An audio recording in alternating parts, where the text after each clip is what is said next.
No Narendra Modi మీద ద్వేషం ఉంటే మోడీని దూషిస్తున్నారు, ద్వేషిస్తున్నారు.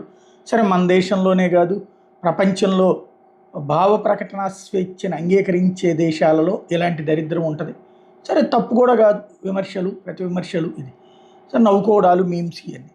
కానీ ఒక విషాద ఘటన, అది కూడా వందల మంది ప్రాణాలు కోల్పోయినటువంటి ఘటన, అది భారతదేశానికి కాదు కదా డ్యామేజీ, ప్రపంచంలో అనేక విమానాలు యాక్సిడెంట్లు జరిగినాయి.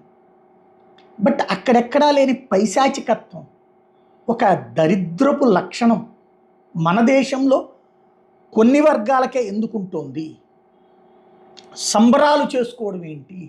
ఒక్కసారి ఇది చూడండి, ఇవన్నీ సంతోషపు వీచికలు. దీన్ని ఎలా చూడాలి? అసలు ఇలాంటి మనుషుల్ని వీళ్ళు మనుషులా అనాలా?